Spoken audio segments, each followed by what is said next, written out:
Welcome to 2024, Election Day.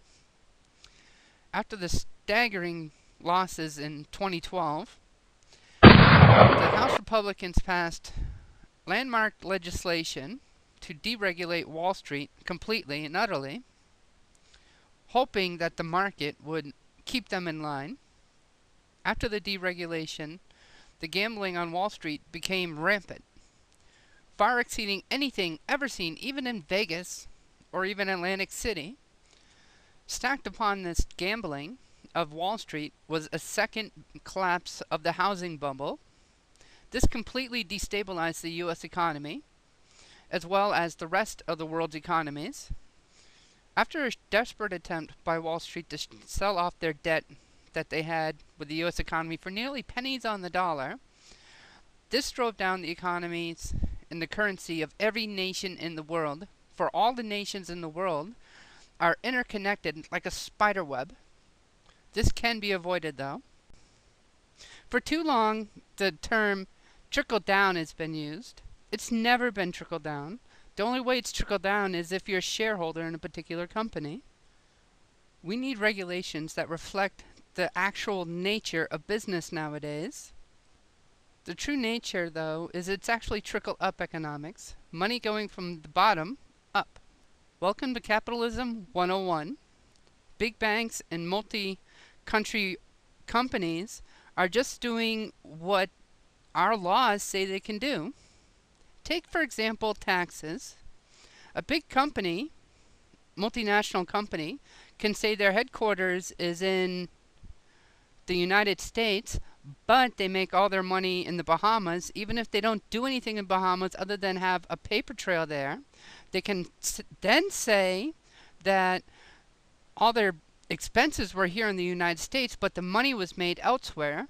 So they don't have to pay taxes on the money that was made elsewhere, but they get to claim as a loss the expenses of doing business here in the United States without actually making anything here in the United States.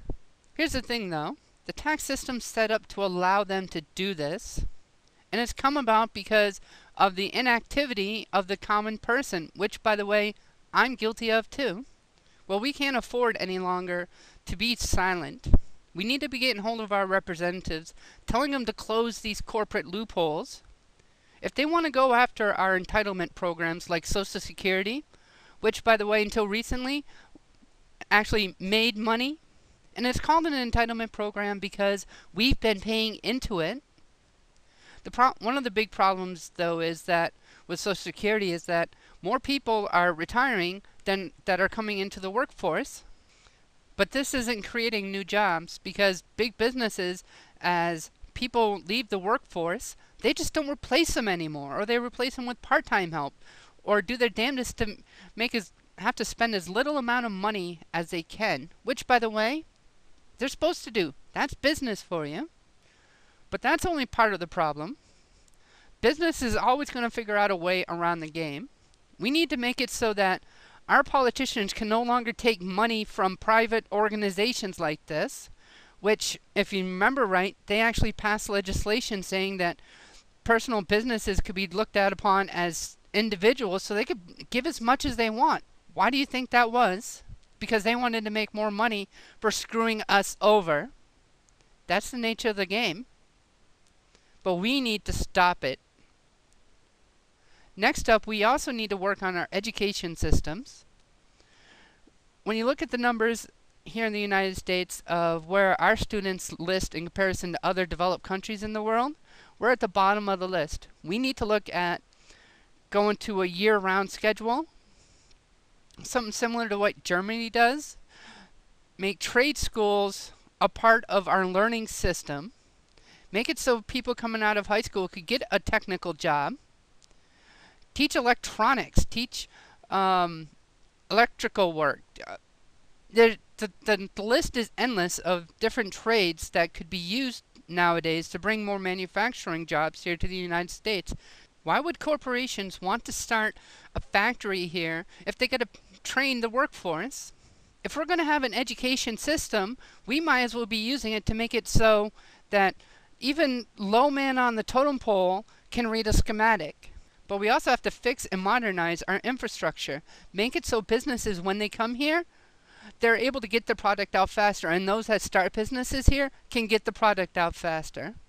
Now this will only work if we can get the politicians on board.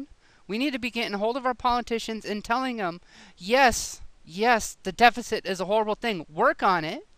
But make it so that we, the people, are working on it by working.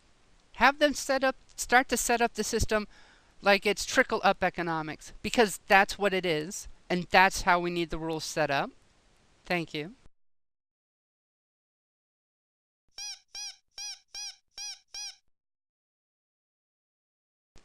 For those of you that need the Korean version, here we go.